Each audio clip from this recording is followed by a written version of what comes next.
pedimos humildemente, ó Pai, que o Senhor aceite nossos cânticos, nossos louvores, a nossa adoração, ó Deus. Obrigado porque o Senhor tem falado conosco através da Bíblia, através dos hinos, através desses cânticos, ó Pai. Que a sua mensagem esteja sempre em nossos corações. Que seu Espírito Santo nos acompanhe nesse momento e continue nos ensinando ainda nesse culto. Em nome de Jesus Cristo. Amém. Os irmãos podem sentar.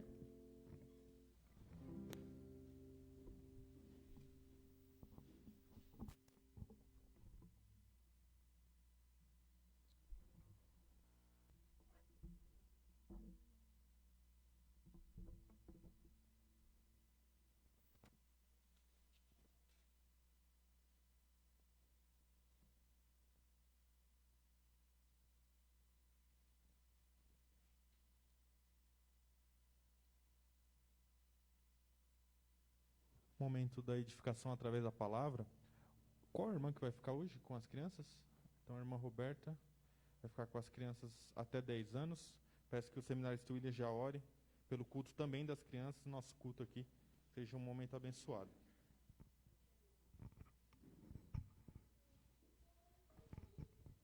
Vamos orar.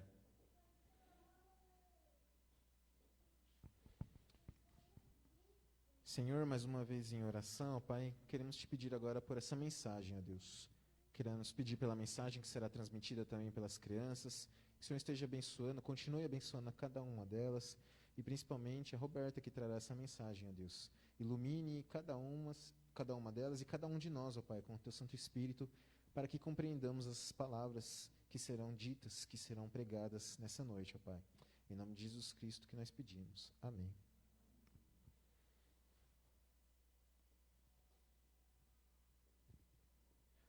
Vamos abrir nossas Bíblias em Atos 17.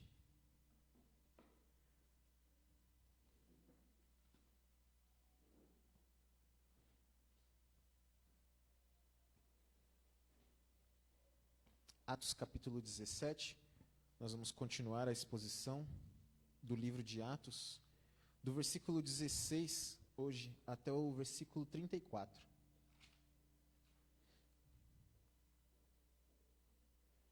Do versículo 16 ao versículo 34. E nós vamos falar um pouco sobre filosofia. Tertuliano, que era um pensador, um teólogo, talvez padre, do século II, Tertuliano, ele lançou a seguinte pergunta: o que Atenas tem a ver com Jerusalém? O que Atenas tem a ver com Jerusalém? Na verdade, a pergunta dele era mais profunda. O que ele estava querendo perguntar era o seguinte: o que filosofia tem a ver com teologia?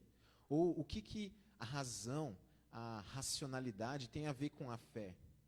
Nós que somos cristãos, somos protestantes, somos reformados, nós cremos que a fé é uma fé racional. A gente não está aqui acreditando em alguma coisa irracionalmente. Pelo contrário, a nossa fé é racional. Ela é baseada em fatos, ela é baseada em testemunhas oculares que escreveram, ela é baseada em documento histórico que é a palavra de Deus. A nossa fé, ela não é sem motivo, ela não é sem razão, ela não é uma coisa assim irracional. A nossa fé, ela é racional.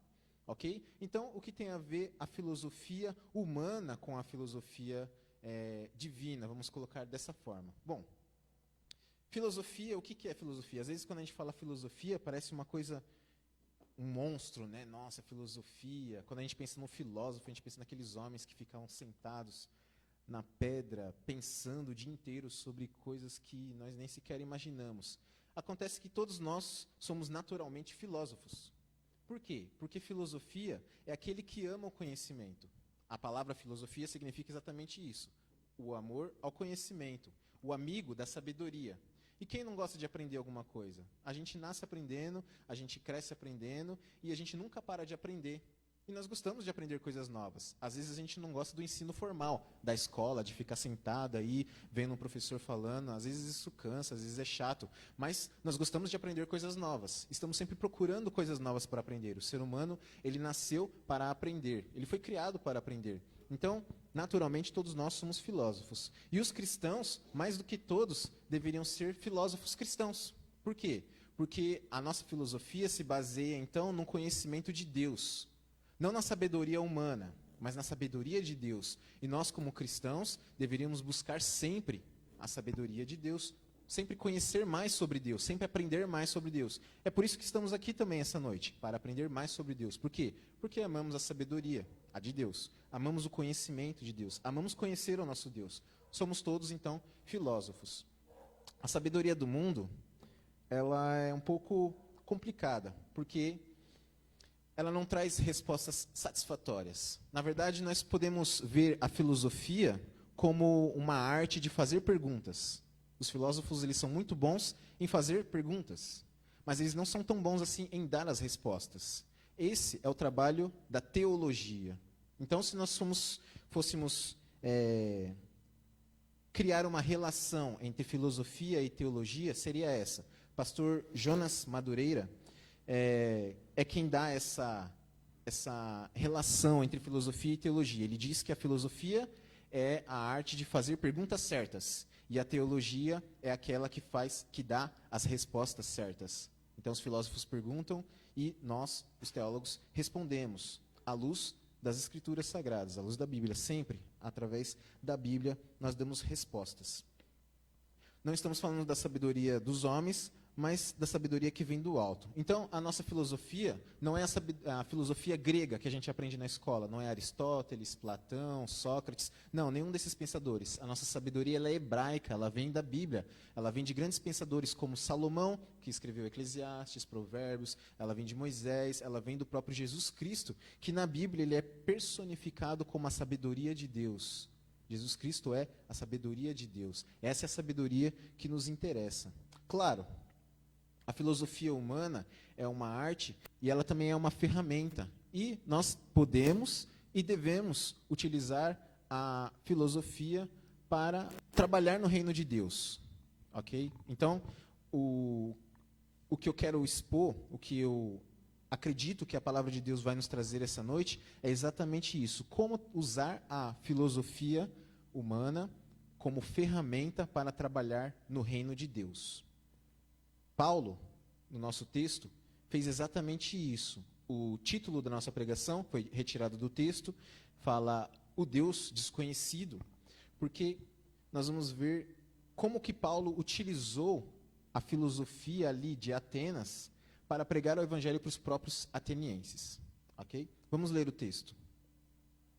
A partir do versículo 16, diz assim: Enquanto Paulo os esperava em Atenas, o seu espírito se revoltava em face da idolatria dominante na cidade.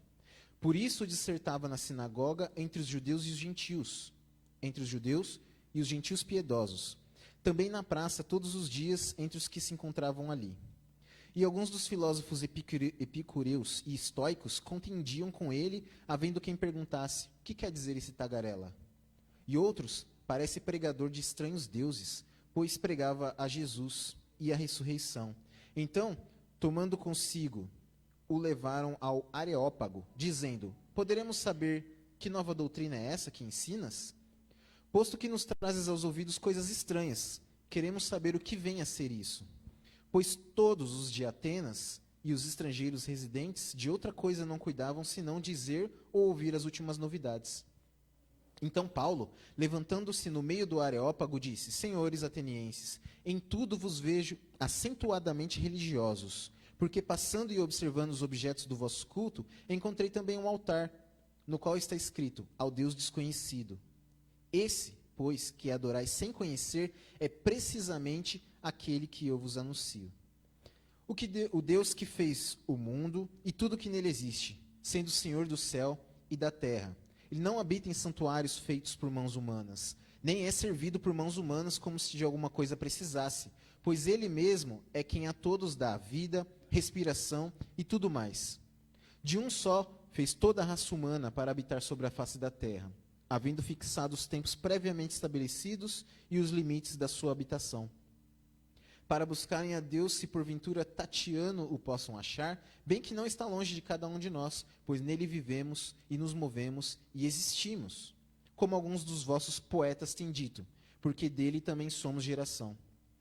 Sendo, pois, geração de Deus, não devemos pensar que a divindade é semelhante a ouro, prata ou pedra, trabalhados pela arte e imaginação do homem. Ora, não levou Deus em conta os tempos de ignorância, Agora, porém, notifica aos homens que todos, em toda a parte, se arrependam, porque estabeleceu um dia em que há de julgar o mundo com justiça por meio de um varão que destinou e acreditou diante de todos, ressuscitando-o dentre os mortos. Quando ouviram falar de ressurreição de mortos, uns escarneceram e outros disseram: a respeito disso te ouviremos outra ocasião. Ora, a essa altura Paulo se retirou do meio deles. Houve, porém, alguns homens que se agregaram a ele e creram. Entre eles estava Dionísio, o Areopagita, e uma mulher chamada Damares. E com eles outros mais. Vamos começar no versículo 16. Paulo estava em Atenas. Ele havia fugido de Bereia, se os irmãos se lembram. Ele estava em Bereia e ele foi perseguido em Bereia e ele fugiu de Bereia para Atenas. E ele pediu para que Silas e Timóteo, que eram seus companheiros de viagem, o encontrassem em Atenas o mais rápido possível. Enquanto ele esperava em Atenas Silas e Timóteo, ele resolveu conhecer a cidade, dar uma volta ali por Atenas, talvez conhecer a arquitetura da cidade, os lugares importantes da cidade. Atenas era uma das cidades mais importantes da Grécia naquele tempo. Era o grande centro acadêmico e cultural da Grécia e do mundo. Todos os grandes pensadores haviam saído ou estavam em Atenas. Então, todos aqueles nomes que eu falei, de filósofos, Aristóteles, Platão, Sócrates, passaram por Atenas ou eram de Atenas. E ali havia um grande poder cultural, então, naquele lugar. Os grandes pensadores do mundo estavam em Atenas. Apesar de Corinto, nessa época, ser a cidade, o centro econômico e político da Grécia, Atenas continuava sendo uma cidade muito importante. E era uma cidade muito bonita. Eles tinham muitas construções maravilhosas e algumas que podem ser vistas até mesmo nos dias de hoje. Lógico, hoje nós temos apenas ruínas do que um dia foi Atenas. Mas ainda assim, se tivermos a oportunidade de viajar para a Grécia, podemos ver as grandes construções, mesmo que só as ruínas ainda são maravilhosas. Então, se não tivermos condições de ir para lá, como não temos, podemos ver pela internet. É só colocar lá Atenas e suas grandes construções. Nós vamos encontrar não só as fotos das ruínas hoje, mas desenhos de como aquilo deveria ser naquela época. Paulo, caminhando por lá, uma coisa chamou a sua atenção, e não foi a arquitetura, foi a idolatria. Então a gente vê no versículo 16 que o seu espírito se revoltou em face da idolatria que dominava aquela cidade. Paulo ficou atônito, revoltado, indignado com a idolatria que ele viu naquele lugar. Tudo em Atenas era dedicado a deuses. Os prédios eram dedicados a deuses, os grandes templos eram a deuses, os estádios eram para deuses, os teatros eram tudo dedicados a deuses. O Pártenon, com certeza já ouviram falar de Pártenon. Tem até uma escola famosa aqui em Guarulhos, se chama Pártenon. O Pártenon era o maior templo de Atenas, e ele era o templo da deusa Atena, que deu nome à cidade, Atenas. Depois do Pártenon, nós tínhamos um templo também para Donita, que era a deusa da terra, e tínhamos um grande templo para Zeus, que era o deus da guerra. Alguns historiadores chegam a contar mais de 30 mil deuses que eram adorados só na cidade de Atenas. 30 mil deuses diferentes. Conta-se, que Petrônios, um escritor romano, certa vez brincou que era mais fácil encontrar um deus em Atenas do que um ser humano.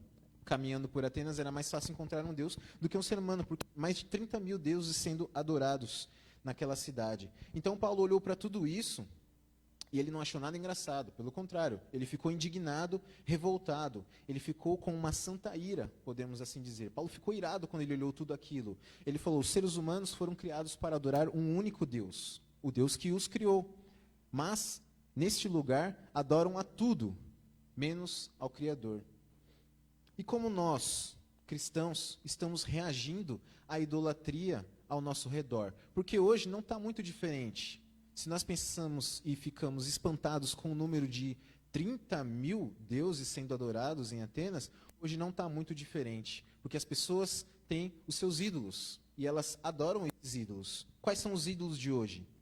tudo, praticamente, né? As pessoas adoram o dinheiro, as pessoas adoram o poder, as pessoas adoram o prestígio, as pessoas adoram a fama, as pessoas adoram prazer. Uma coisa interessante são as redes sociais.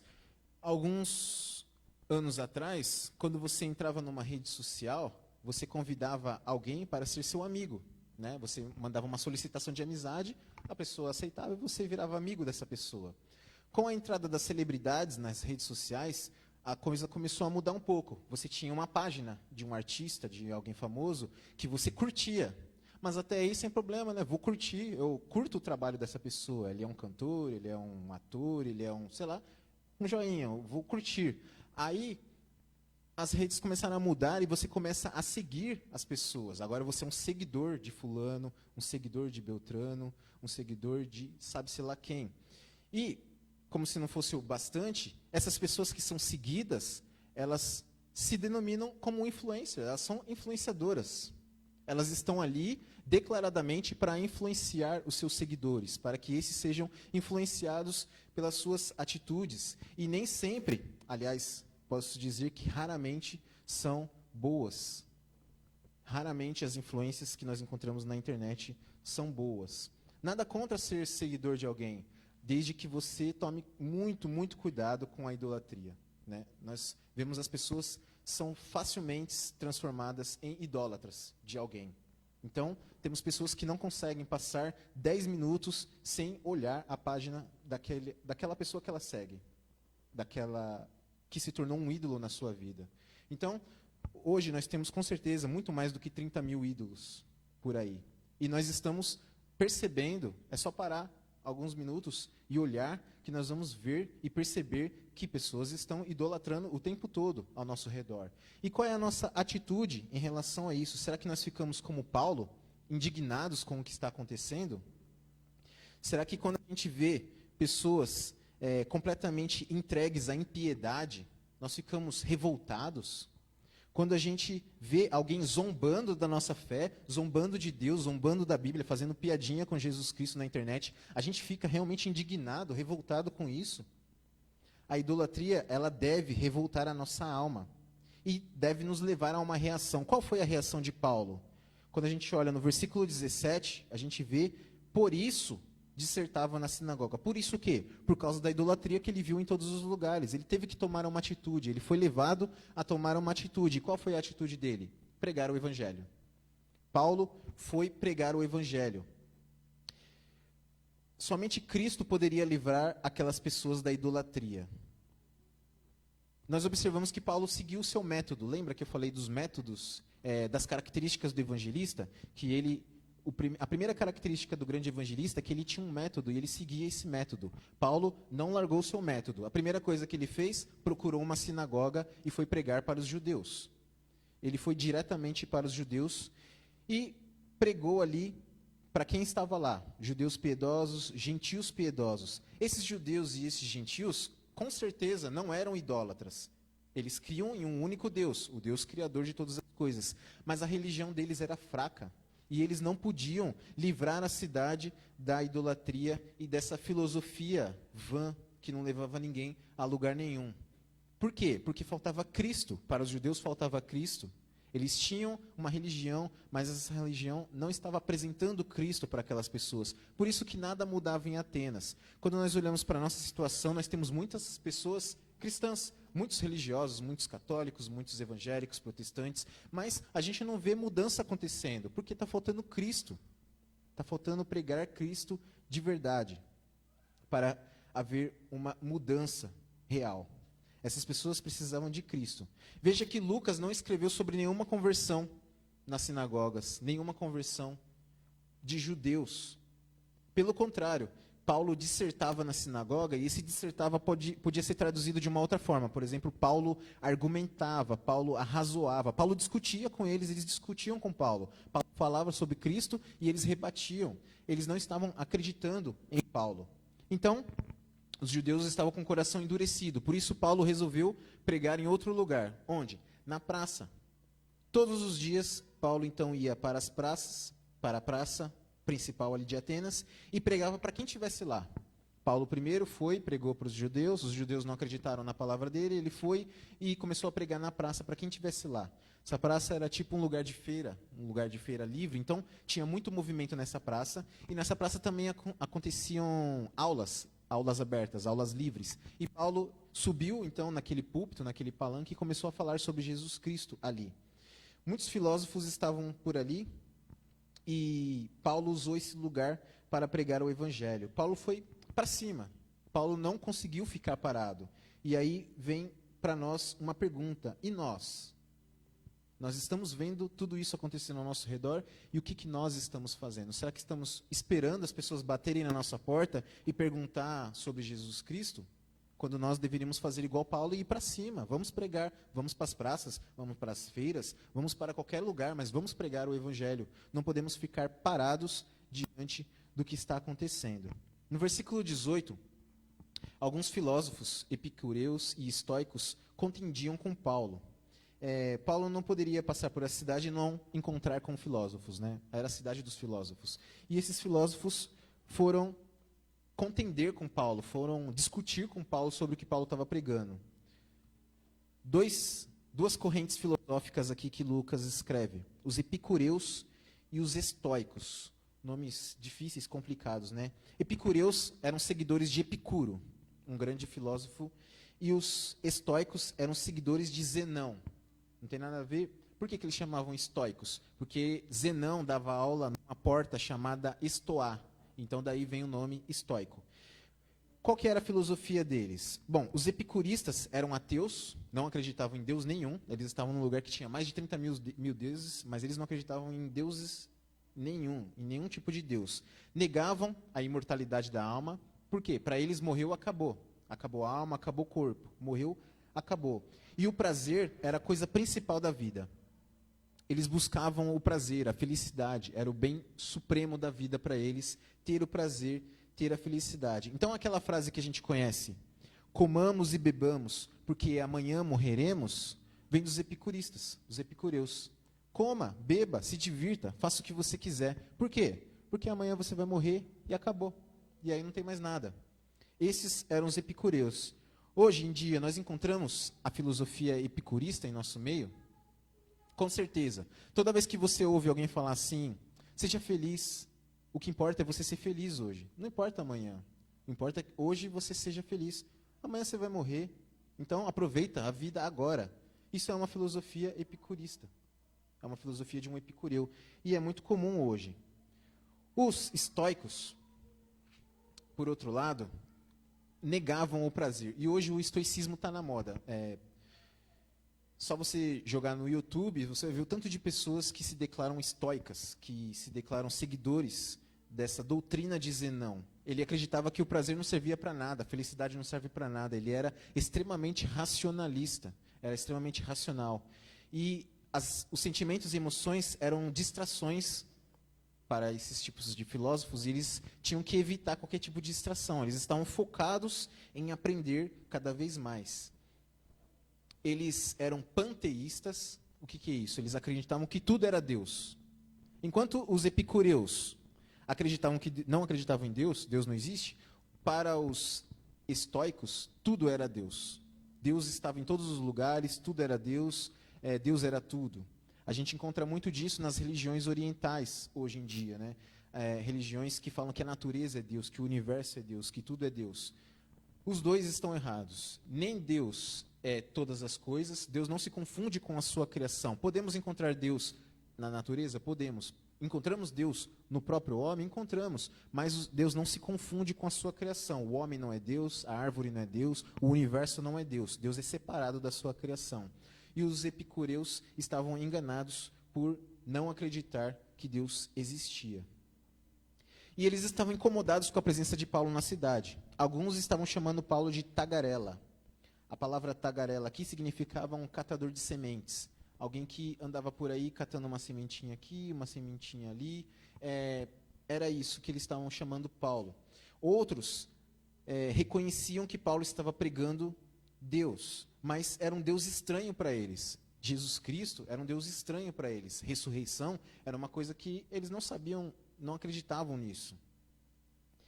Então, o que eles fizeram? Pegaram Paulo pelo braço e o levaram até o Areópago. Era uma montanha, que era onde tinha um templo dedicado ao deus Ares, daí vem o nome, Areópago, e era o lugar mais importante ali de Atenas para quem queria ensinar alguma coisa, era o Areópago. Era um lugar de muita honra, só as pessoas mais importantes falavam no Areópago. E lá pediram para Paulo falar sobre o que ele estava ensinando. Por quê? Porque eles queriam saber essas coisas estranhas. Eles tinham o desejo do conhecimento. Lembram que eles eram filósofos? Eles tinham o desejo do conhecimento. Mas também, no versículo 21, a gente vê que eles estavam com um pouco de inveja, porque todo mundo de Atenas queria ouvir a mensagem de Paulo. Todo mundo, e até mesmo os estrangeiros, não falavam de outra coisa a não ser das novidades que Paulo estava trazendo. Então, a pregação de Paulo teve efeito. Não teve efeito com os judeus, mas a pregação de Paulo na praça pública teve efeito, porque as pessoas ficaram curiosas, e elas estavam desejando saber sobre o que Paulo estava falando. E Paulo começou o seu discurso lá no versículo 22. E nós temos aqui uma amostra muito boa da pregação de Paulo do Evangelho. Paulo começou da seguinte forma, versículo 22. Senhores atenienses, em tudo vos vejo acentuadamente religiosos. Paulo começou elogiando eles, tratando eles com muito respeito. E quando nós formos confrontar alguém pelo pecado dessa pessoa, nós devemos confrontar sim, mas devemos chegar com respeito. Devemos chegar com cuidado, devemos chegar com educação nessas pessoas. Veja, Paulo chegou, chamou eles de senhores, falou que eles eram muito religiosos, o que é uma coisa boa, porém, essa religião deles não era uma religião verdadeira. Então, ser religioso é uma coisa boa? Depende. Depende do que é o objeto da sua religião. Nós temos hoje muitos religiosos, mas nem todos os religiosos que nós temos são verdadeiros cristãos. Nem todo católico é um cristão, nem todo evangélico é um cristão, nem todo protestante é um cristão. Muitos religiosos, muitos frequentam a igreja, muitos fazem tudo o que deve ser feito, mas não são salvos. Paulo usou aqui um pouco de sabedoria no versículo 23. Ele diz o seguinte: passando e observando os objetos do vosso culto, encontrei também um altar no qual está escrito Deus desconhecido. E aí Paulo faz o seguinte: esse Deus que vocês adoram sem conhecer é o Deus que eu anuncio a vocês. Olha só a sabedoria de Paulo. Ele estava olhando, por todos os lados que ele olhava, tinha deuses ali, deuses lá. E aí, de repente, ele viu um altar dedicado ao Deus desconhecido. Não era muito difícil encontrar um altar desse em Atenas. Qual é a história desse altar ao Deus desconhecido? Houve uma peste em Atenas, uma praga, uma epidemia, que começou a matar muitas pessoas, muitas mesmo. As pessoas morriam, todos os dias morriam milhares de pessoas, muito parecido com o que a gente tem hoje, só que só dentro de uma cidade. Imagina, dentro de uma cidade, milhares de pessoas morrendo. Então, eles achavam que a cidade ia acabar, porque as pessoas não paravam de morrer. E eles começaram a clamar por todos os deuses. Então, os 30 mil deuses deles, eles clamavam todos os dias para que esses deuses tivessem misericórdia e salvassem eles dessa doença. E nada acontecia. Então, Epimênides teve uma ideia. Ele pegou um rebanho de ovelhas e levou até o Areópago. E lá, ele soltou essas ovelhas. E ele falou para o povo o seguinte: toda vez que vocês encontrarem uma dessas ovelhas no meio do caminho, vocês vão sacrificar essa ovelha e vão dedicar ela a um Deus desconhecido. Porque se os deuses que a gente conhece não estão fazendo nada, deve haver um outro Deus que pode nos ajudar. Então vocês vão, sacrifiquem essas ovelhas, e onde vocês sacrificarem, ergam um altar em homenagem a esse Deus desconhecido. Então, haviam muitos altares desses espalhados por Atenas, dedicados a esse Deus desconhecido. E Paulo falou: esse Deus que vocês estão adorando sem saber quem é dele que eu estou falando. E aí Paulo começou a apresentar para eles Deus. Ele falou: vocês não conhecem, mas eu conheço. Deixa eu apresentar ele para vocês. Primeiro, versículo 24, é o Deus que criou todas as coisas. Paulo diz o seguinte: Deus fez o mundo e tudo que nele existe. Então, o Deus criador. Segundo, é o Deus que é dono de tudo. Paulo diz o seguinte: ele é o Senhor do céu e da terra. Se ele criou todas as coisas são dele. Abraham Kuyper costumava dizer o seguinte: não há 1 milímetro quadrado nesse mundo que Jesus Cristo não possa olhar e falar: é meu. Deus através de Jesus Cristo, é dono de tudo o que existe, é senhor de todas as coisas, inclusive da filosofia, se nós pensarmos dessa forma. Deus, Jesus Cristo, é o senhor da filosofia. Não existe nada que não seja de Deus. Ele é o criador do céu e da terra, ele é dono de tudo que existe. Então Paulo começou a apresentar para aqueles homens Deus. E aí ele diz o seguinte: não habita em santuários feitos por mãos humanas. Esse Deus, ele é maior do que tudo. Ele não pode ficar preso dentro de um templo. Deus não pode ficar aqui dentro e a gente fechar e ele está aqui preso. Ele está em todo lugar, ele é onipresente, ele está em todo o universo. Apesar dele não se confundir com a sua criação, ele está espalhado por toda a criação e além dela. Deus é maior do que tudo que existe. Versículo 25. Deus não é servido por mãos humanas como se de alguma coisa ele precisasse. Deus é autossuficiente. Deus não criou o homem porque ele precisava do homem. Não. Deus criou o homem por amor. E Deus salva o homem por amor. Deus não precisa de nós, irmãos.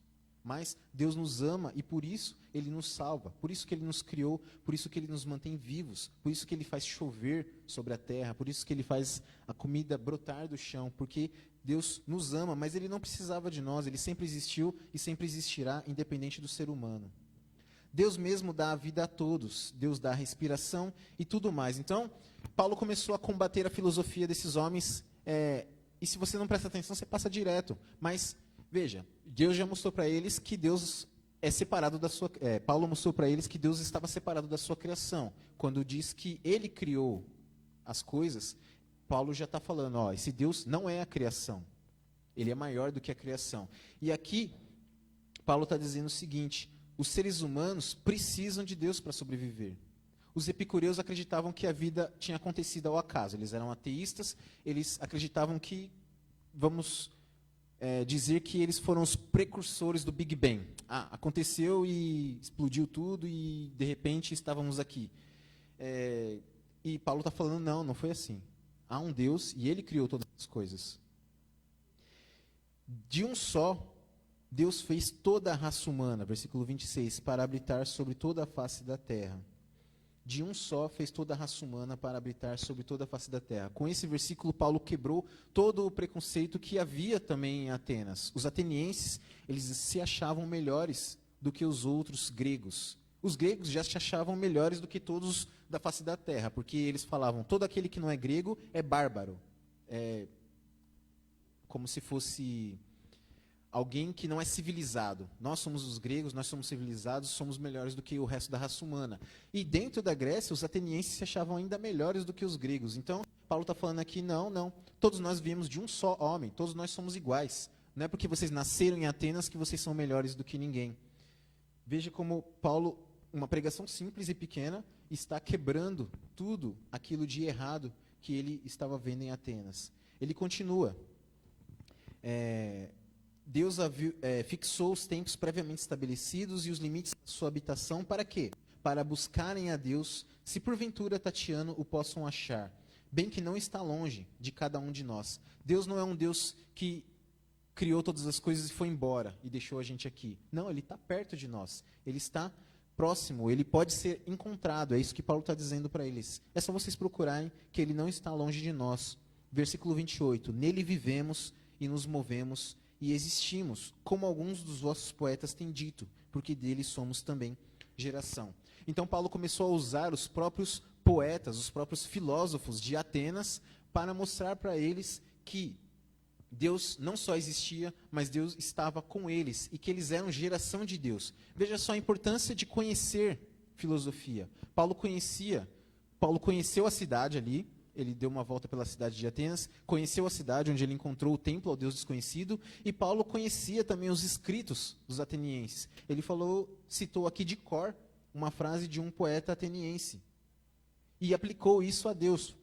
Nós somos também geração dele, e no versículo 29 ele aplica isso a Deus. Sendo, pois, geração de Deus, não devemos pensar que a divindade é semelhante a ouro, prata ou pedra, trabalhados pela arte e imaginação do homem. Se nós somos criação de Deus, geração de Deus, filhos de Deus, então Deus não pode ser de pedra, não pode ser ouro, não pode ser prata, não pode ser uma estátua. Ele tem que ser algo vivo. Nós somos vivos e nós somos criados por um ser vivo. Paulo está falando para eles ali que tudo aquilo que eles estavam adorando como se fosse deuses era nada mais do que objetos. Pedra, ouro, prata, estátuas. Não era Deus. Paulo já está combatendo aqui o pecado deles, já está expondo o pecado deles. Então, quando formos pregar o evangelho, temos que tratar as pessoas com respeito, temos que apresentar Deus para elas, o Deus como Ele é, o Criador de todas as coisas, o Criador dos homens, que me criou, que criou você. E aí, a partir daí, começar a confrontar o pecado das pessoas. Dizer para elas, você é pecadora. Paulo está falando para eles, vocês são pecadores. No versículo 30, ele ainda fala o seguinte, olha, Deus não levou em conta os tempos da ignorância. Vocês não sabiam, mas agora que vocês sabem, a história é outra.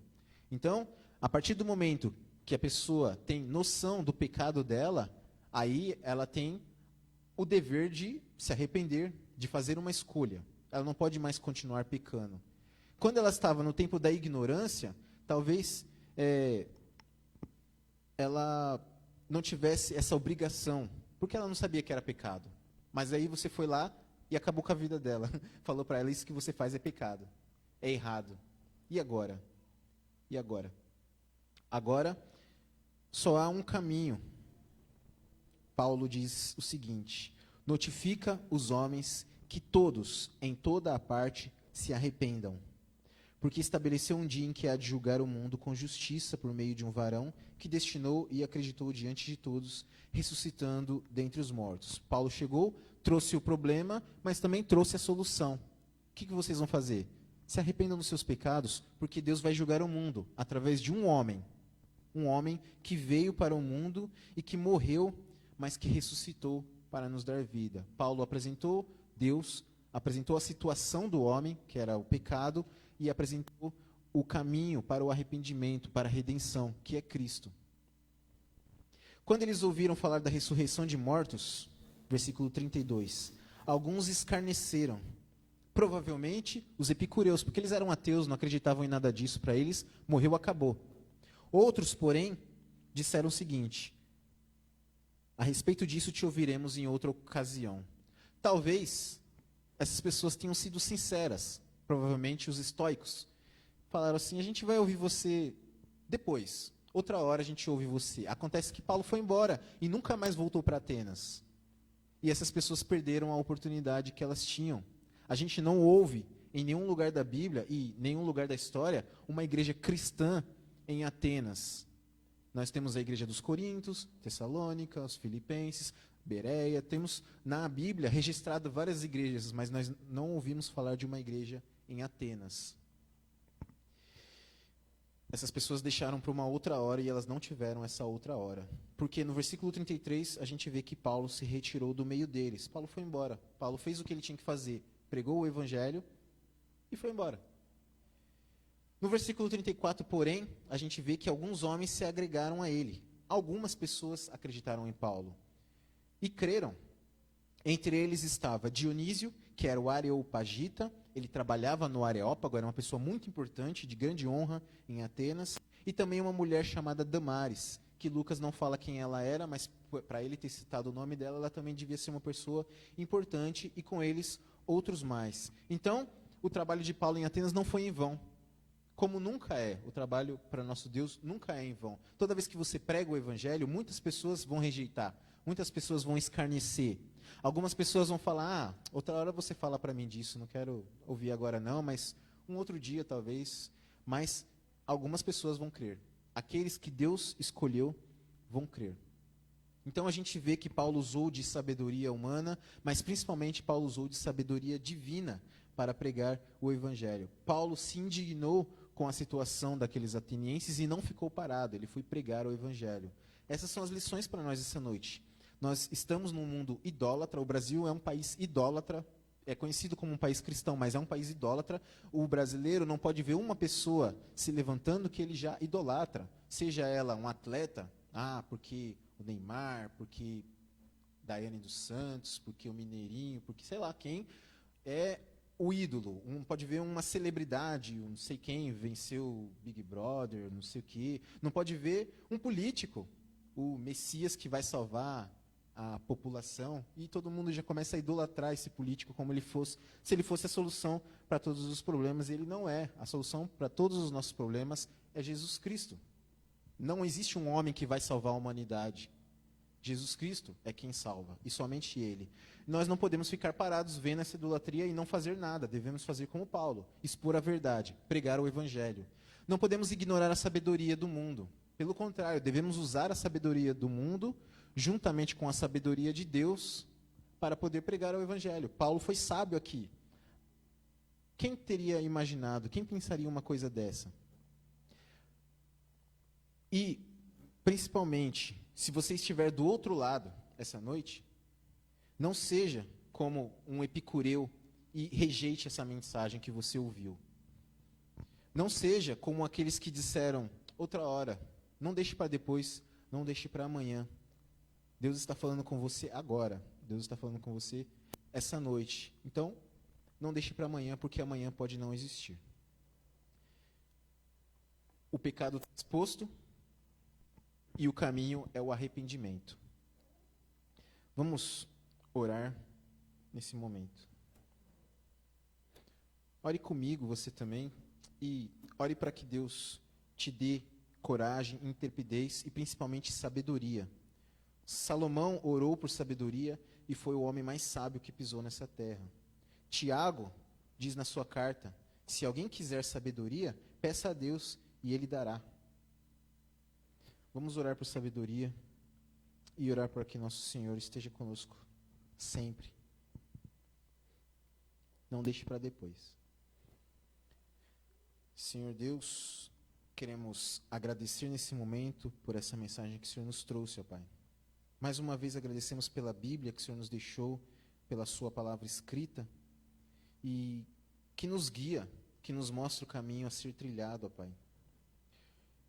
Pedimos que o Senhor nos dê ousadia, ó Deus, que o Senhor nos dê coragem para denunciar os pecados, para expor os pecados que estão ao nosso redor, mas principalmente para combater esses pecados, mas combater de forma santa, combater da forma como o Senhor nos ensina, pregando a verdade, pregando o Evangelho, Senhor Deus.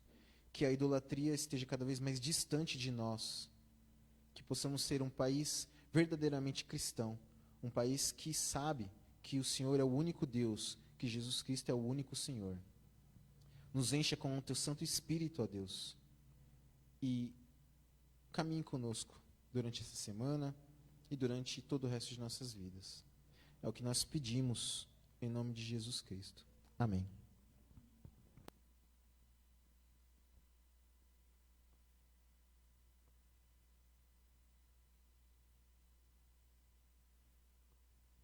Amém. Com a oração do seminarista, nós estamos encerrados. Os epicureus, ou os estoicos, se eu não me engano, pesquisando, né, sobre esse assunto, eles vivem por uma frase: memento mori. Você vai morrer. Ou seja, viva os prazeres que um dia você vai morrer. E a Bíblia responde, né? Louco, hoje pedirão a tua alma. Para quem tu tem preparado? Para quem será? Mensagem profunda. Deus nos abençoe e a gente possa refletir em tudo que foi dito aqui. Amém, irmãos.